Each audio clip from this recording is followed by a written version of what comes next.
There's an old saying that goes back a very long time in my family, up to 120 years ago when we started pretending that we were German for the first time. It is, the chef prepares feasts and ale, but the fool shall dine on crow. Usually, we at Chapo Trap House are the ones preparing the feast and ale, but today we're eating the crow also. We repeatedly claimed that all the hullabaloo about coups was mostly spectacle, and that any serious intent to make one happen would be blunted by both any potential plotter's stupidity and the actual hands and powers' refusal to play. But yesterday, when a few hundred guys were led into the Capitol building like a bunch of stupid cows being given an enrichment exercise, ran around, and then several of them died due to cardiac arrest or molasses barrel-related injuries, we saw how real the threat was. The fact that the Pentagon completely overruled Trump when he told them not to send in the National Guard is totally immaterial.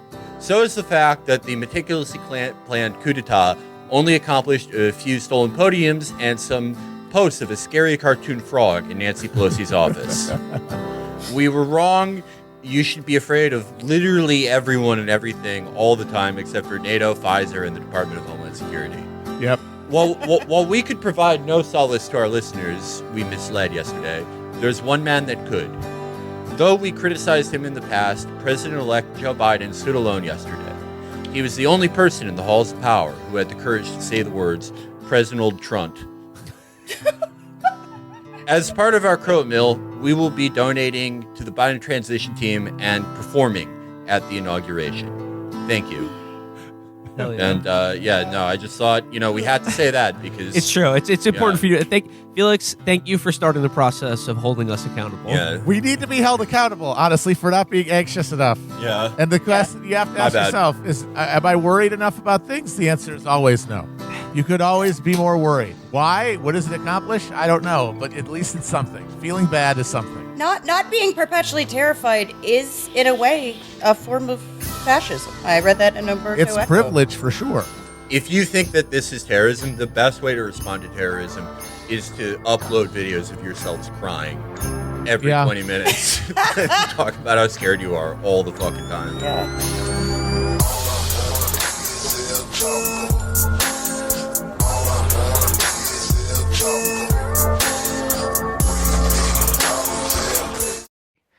Anyway, that got sidelined because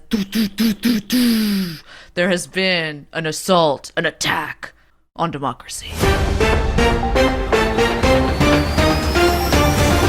That's the thing, is like, so we thought we were going to be recording like, a regular episode from our regular sort of, style we do it, and blah, blah, blah, nothing crazy. But unfortunately there was a coup, and now we're in prison.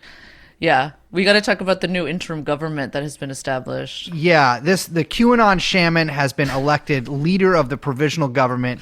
He started executing pedophiles in the street. Unfortunately, he took all of my jokes saying, well, all those times that I said I'm a pedophile, he assembled a supercut of it, played it in the people's court that they did, and yeah, I will be executed. The people's within the food next court is basically. Yes, it is in the Scottsdale Mall where there's videos of him walking around yelling about pedophiles.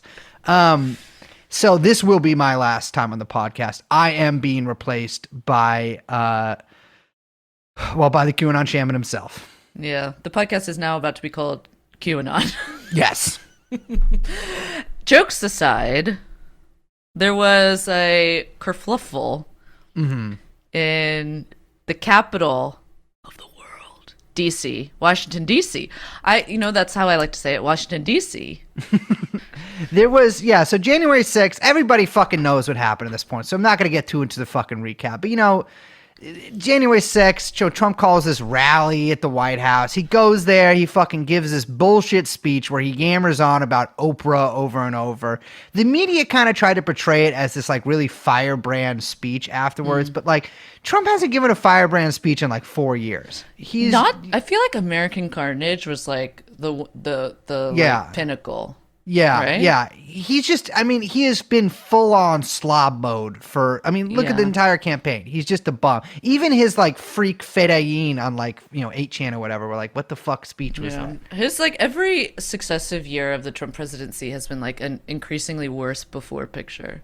Yeah, absolutely. I read recently that he only sleeps 3 to 4 hours a night, which I do too. But let me tell you, that takes a big toll on your faculties in mental health. So maybe he should go, I don't know, Korean spa or something. But little Mar-a-Lago me time. there was Rudy Giuliani. They were like, oh, he said let's have a trial by combat. But like again, nobody in the crowd is like, oh, Rudy Giuliani, he doesn't, he's like, come on, man. Commandante. Exactly.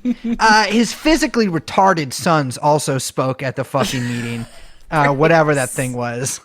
And, again, I think it was Donald Trump Jr.'s birthday or something like that. The whole thing was a fucking shit show. These people, they're not, if you're inspired by any of these people, even a little bit, there's something wrong with you that can never be fixed. These guys, I mean, for Christ's sake, they make, Richard Nixon look like, a charismatic preacher or something. It's like the rally to restore insanity. You know what I'm saying? Well, I feel you, baby. We'll get into that. But yeah, like Trump that? is like, go to the Capitol, and all these fucking morons start walking over to the Capitol. So, I mean, okay, so wait, let's pause for a second, because as we're going over this, we should say it wasn't like the biggest crowd.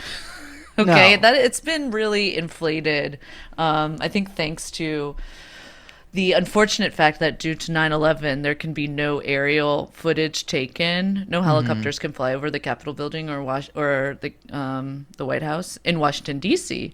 So you actually can't get like a full like wide lens appropriate sense of this crowd size. And so all of the social media like little videos and cell phone videos and photos are like real cropped in, and they make the crowd look much bigger than I think it actually was in comparison to perhaps other rallies in the past on the Capitol.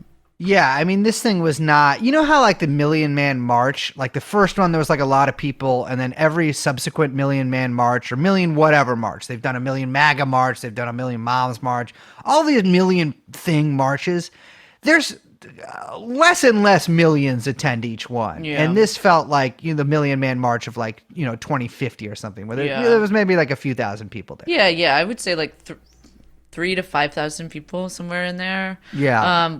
Which is, it's not the tens or even hundreds of thousands of people that I think some people were throwing around those figures. Very odd. So yeah, they start marching.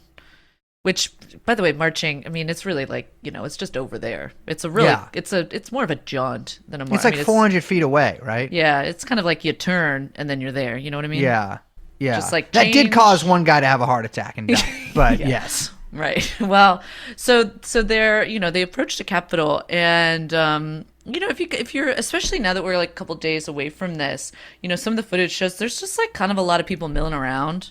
Yeah. And then, as with all insurrections, there is a vanguard and a rear guard, right? Yeah. And so you've got these guys up at the front that are, they are being aggressive, and they're pushing up against the barricades, and they're saying, they're going to storm the Winter Palace. Yeah. Right? They're confused because they're at the Capitol. But,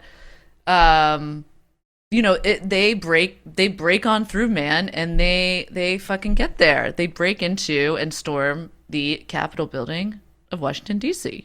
And again, everybody I'm sure has seen the pictures and the videos. We don't need to rehash all of it. Yeah. But they beat the fuck out of some of these cops. Some of the cops try to beat the fuck out of them. Sometimes the cops just step aside and let them pass. Again, I have no idea what the thinking behind that is. I think there's a lot of people who are like, well, the cops are on their side and they're facilitating a coup. I don't think so. I'm sure some of the cops are on their side. Certainly, the cop that they killed was like a big Trump guy. But it seems to be a mix of the cops not really knowing what to do, the cops, kind of being freaked out, the cops getting beaten back by the crowd, and some of the cops probably letting people in, essentially. So it's a mixture of all those things, I think. Yeah, I do think there's this kind of fantasy, and I think, maybe we'll get into this a little later as we're kind of talking through some of the reactions to this, but there's this fantasy kind of on both sides that the cops are gonna lay down their weapon, the cops or the military, whoever it is, lay down their weapon and disobey orders to, side with whatever side. And it's not really as simple as that. That's a big fantasy. I think a lot of right wingers have as well. Yeah, absolutely. I mean, you could see it on their faces during a lot of this. Like, why are you guys on the wrong side? Like, confused why they're not just like letting the QAnon shaman, jump over the barricades and take the gavel. It's kind of like weirdly. I mean, it was kind of like weirdly sweet, where they're like, "Wait, man, come on! We thought you were one of us." It's like, dude, it's I so spent naive. like $300 on Blue Lives Matter merchandise. Yeah, it's pathetic. I mean, and that's really, I think, the word that really sums up to me a lot of what happened is it was pathetic, as opposed to like this terrifying spectacle. Because once these guys get in, Liz and I talked about this sort of on the phone the other day, is like most of them, like the vast majority of people, once they got in there, were just like, didn't know what to do. And they just started making content. Well, yeah, I mean, I think that's like very interesting is that, I mean, again, these are the people who apparently, according to basically every politician and Instagram account I follow, that are mounting a violent attempt to overthrow the United States government. Is that they get into the halls, apparently where the halls of power are, which, by the way, for anyone listening, that's not Congress. Let's just like make it clear. If you do want to overthrow the U.S. government, I would suggest to not go to the halls of Congress, but that's just, my 2 cents. Yeah. But yeah, it's like, their first instinct was to take a bunch of selfies, to set up shop in Pelosi's office and take more selfies, To vape, to smoke cigs, which I thought was cool. Once they got up to the dais, take a couple more selfies. And there was like a handful of guys running around with like zip ties and stuff. But like we saw that once these people actually got close to any sort of, congressman or anything like that, the police immediately started opening fire. Well, yeah. I mean, that woman, Ashley Babbitt, which, we should talk about her for a second. Because there was like a couple stories that came out about her. I mean, it was pretty sick watching this happen in real time, and that video just like hit social media instantly. And she's there, like climbing on top of people, trying to break through this like barricaded door, where on the other side are Capitol police officers. I mean, my sense is those are probably the kind of more highly trained security kind of, it was probably Pelosi's security, to be honest, which is very crazy. I mean, they were personal. I mean, the guy, I believe, was wearing a suit. Yeah. Which, I'll tell you what, you're dealing with police and you get to the guy who's wearing a suit, you're like, I don't want to mess with you. Yeah, stand down. Yeah. Unless you're serious. I thought that was really just an incredible sort of thing to watch, was this woman, basically there's a barricade, there are these, these double doors, they're barricaded from the other side. There's a handful of people trying to get past them. And this woman, Ashley Babbitt, is basically trying to crawl through the window towards a man with a gun, fully extended with his arm out, pointed at her. And of course it later comes out that this is like a QAnon lady. And so like, I couldn't help but think, and I'll talk about this, in much greater detail later. But like this to me, when I saw her get shot, I was like, there's absolutely no other way that could have gone down. Like this was essentially like this woman throwing herself kind of on the pyre to die, like a blood sacrifice, whether she knew it or not. Maybe she thought she was going to get in there and rip the baby out of, whoever fucking, Barbara Lee's hands or whatever, and get the adrenochrome out. I don't know what the fuck she thought she was doing. But the fact is that this woman was fully prepared to, break through a window and crawl at a man with a gun at her because of what she believed. And that, to me, I think is pretty astounding. Yeah, that is. I think that is, strangely enough, getting lost in a lot of the hysterical reactions to the great coup of 2021. Yeah. 1/6, as I've taken to calling it. 9/11 too. Yeah, 9/12. But yeah, if you're running at a guy with a gun, like pointing a loaded gun at your head, and I mean, she was in the Air Force for 14 years. Like, somewhere in the back of her head, she knows, like, I'm going all in. And she's ready to risk it. And she's, like, quite literally risking it all for Q, for Trump, for what she thinks. somehow that level of I just think that like that angle of the story is getting lost in a lot of the reactions to this, and instead they're focusing on how is this able to happen, or I can't believe people would think this, rather than kind of the intensity in which, I mean, you know, I you know, not it's apples and oranges, right? But it's difficult for me to think of someone on the left who is in a position to like sacrifice themselves well, for something like that. Something like that. I mean, it's difficult to compare the situation because it's hard to think of a situation like that, but you know what I'm getting at. Yeah, I think with the Q stuff, and I think especially like, I mean, that is really like sort of the thing I want to stress most of what we're doing this episode is that like, I think a lot of this is the parallel isn't like a coup. The parallel isn't, you know, trying to take over government. Really, the parallel is like a classic good old fashioned blood sacrifice. And like this woman who was actually shot, because, you know, a bunch of people died. Only a couple of those deaths seem to have been bloody. You know, this lady's and the guy, the cop who was killed with a fire extinguisher. Can't imagine that was a very clean death.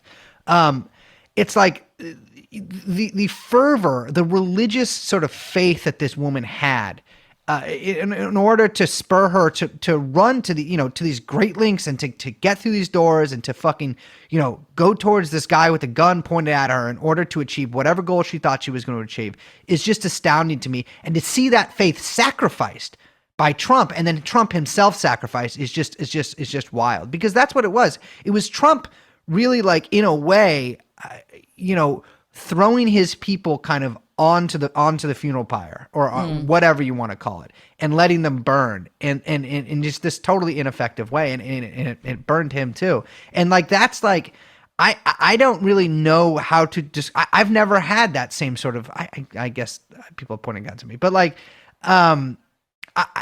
but I had a gun too, and in this way, this woman is just straight up running at them, and, you know, and people, you know, they, you know, for all of the sort of like threat of violence or the specter of violence that hung over this was not the most violent event of all time. You know what I mean? Aside from the scuffles with police, most of the time when people got in there, like we were saying, they didn't really do much.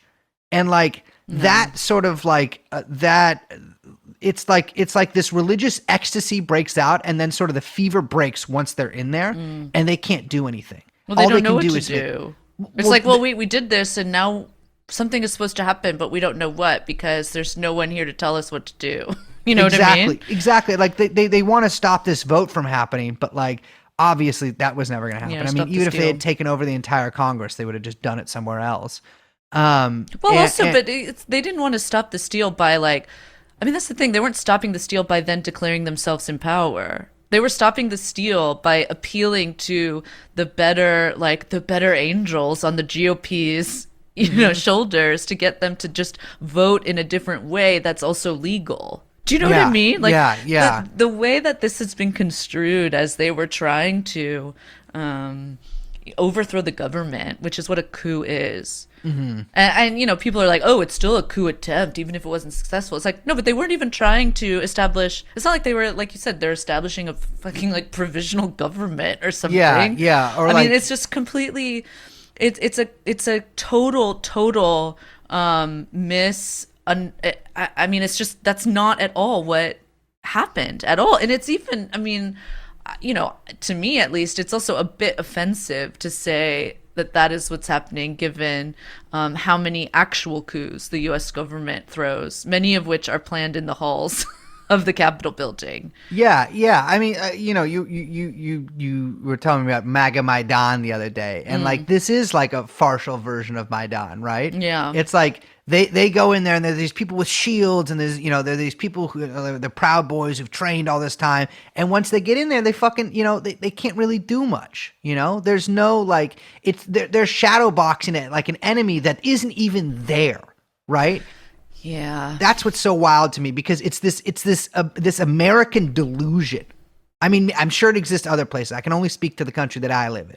But it's like this mass psychosis that like so many fucking people have, and these people just acted on, right? But it's like, it's so funny because I mean, it's a psychosis all over the place. And it's like, okay, so Q Shaman, it's easy just to use him as an example because it's he's a easy great name example. to say.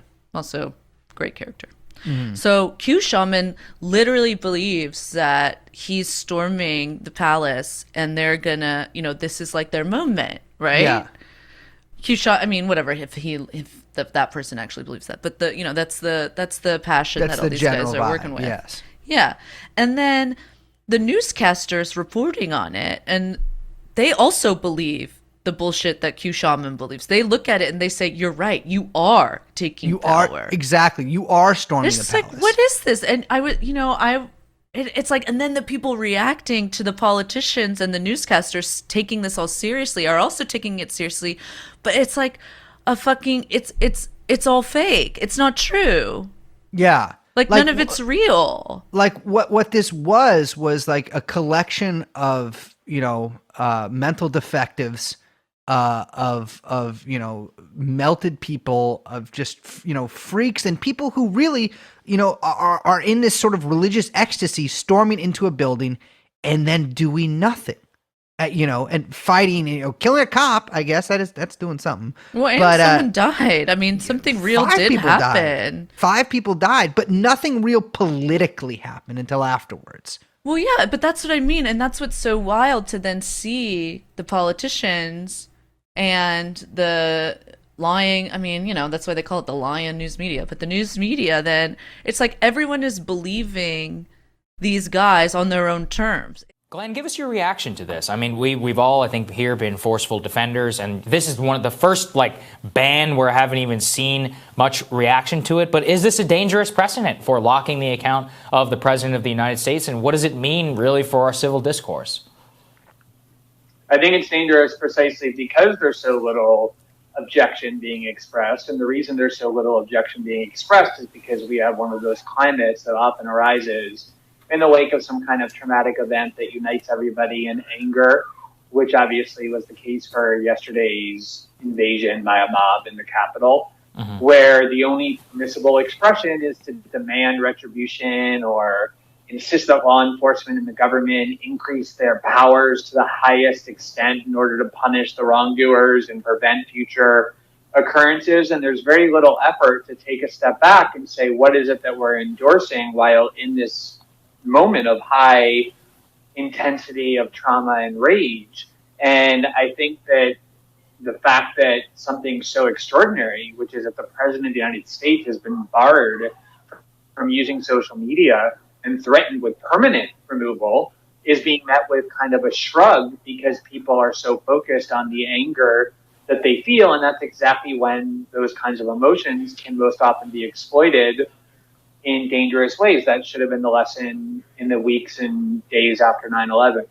Yeah, I think your point is an interesting one because you think about the Patriot Act and the excesses of that, and also the authorization of use of military force that has just been, expanded to the entire world, and presidents using it to do whatever they want. At the same time, I have to say, this was the first time where I've been like, maybe this was justified. Because when you get into the realm of actually inciting and contributing to political violence, I'm just wondering how you look at this in terms of, is there a line that you think the President of the United States could cross? Or do you feel like because he's the elected President of the United States, he should be able to say whatever he wants on Twitter without any sort of suspension or consequences? Oh. He froze. He's froze. One sec. Let's wait for him to come back. Did you hear the question, Glenn? I'm here. I got it. Okay, perfect. Yeah, I did. So I think that what is most important is that we think about the analytical framework we're using.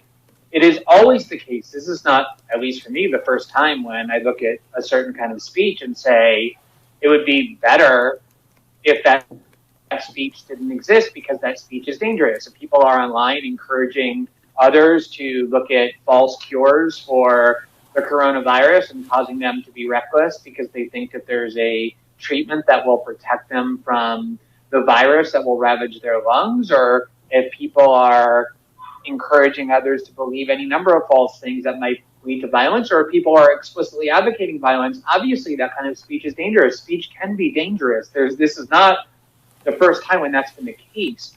The problem is you have to not only look at the dangers from that speech in question, but also the dangers that come from the solution to the speech. And so if in this moment when we're really all upset and disturbed by what President Trump said and did and the outcome of it, which all decent people are, to then turn around and say, okay, the solution is that we're going to empower tech companies, Silicon Valley companies, or even the government to start increasing their censorship powers in the name of preventing this kind of speech from fueling right-wing extremism. If we're only looking at one side of the equation, hey, I think it's better that Trump not be heard from 12 hours. It's very easy to reach that conclusion. You have to look at the other side of the equation, though, as well, the dangers of the solution that you're advocating to the problem. Yeah, I hear you. But is there a line for you? Because none of these rights are absolute, right? Like, you can't yell fire in a crowded movie theater is the classic example of where the line is sort of drawn. So do you think that there is a line in terms of the president and free speech? Or do you think that because he's the president, that he was democratically elected and he has a right, or, it's in the public interest to hear what he has to say, no matter how abhorrent? Yeah, I think both of those points are important. First of all, I think when it comes to expressing political viewpoints, rights are absolute. Obviously, not all speech is absolutely protected. I can't call you on the phone and threaten to murder you unless you pay me money, even though I'm using speech to do it. That's still a crime. That's not the expression of a political opinion. Same with yelling fire in a crowded movie theater, which is why those examples obfuscate rather than illuminate the point. So the Supreme Court has said that even when a Ku Klux Klan member stands up and advocates violence as a justified reaction to government policies that they regard as odious, even that is protected speech, advocacy of violence. That's the way our country began, by people advocating violence against the British Crown. So I do think political viewpoints are absolute, but then I also do think the efficacy question matters. You cannot silence the President of the United States. It is much more beneficial to know he still has a nuclear code. He's still the commander-in-chief of the armed forces. I'd rather know what he's thinking and saying than not have him have a valve for that. And ultimately, he can find a valve. He can call a press conference. He can, go on Fox News or Newsmax or find a way to communicate with his followers. It's not effective, even if it were desirable anyway. Yeah. Last question for you, Glenn. There's a lot of discussion I see on the right now about civil liberties and worried about the FBI and all of that. I'm curious for your view, if in moments like this, that those concerns are justified, and what is the right way to handle these things? I mean, I think we ought to look at the way that these events were handled or mishandled in the past. I started writing about it this morning, and I started with the speech that Barbara Lee gave, the lone congresswoman who on September 14th, 3 days after the September 11th attack, cast the only vote against the authorization to use military force. She went to the floor of the House and simply said, let's just take a deep breath. Let's think about the implications of what we're doing, not act with rage. And for that, she was accused of minimizing the attack, of siding with the terrorists. She needed armed guards. There are all kinds of situations where, in response to a particular attack, for example, I spent the first 10 years of my journalism career urging people to realize that the threat of Islamic terrorism was being exaggerated for all kinds of political and financial ends. And people on the left were very sympathetic to that, and people on the right weren't. It doesn't mean the threat is non-existent. It means we have to be very careful about allowing our emotions to enable people to depict it as bigger than it is in order to get us to agree to things that we otherwise wouldn't agree to. Of course, right-wing violence is a threat. The question is, what is the magnitude of it? We have to be very careful not to overreact and empower censorship and surveillance and law enforcement powers that will be invoked in the name of combating it. Yeah, you have a very clear analytical mind on these things, Glenn. We really appreciate it. Thank you, Glenn. All right, good to be with you guys. Thanks. All right, Team Rising, they're going to join us now to discuss what unfolded in Washington. Rising continues.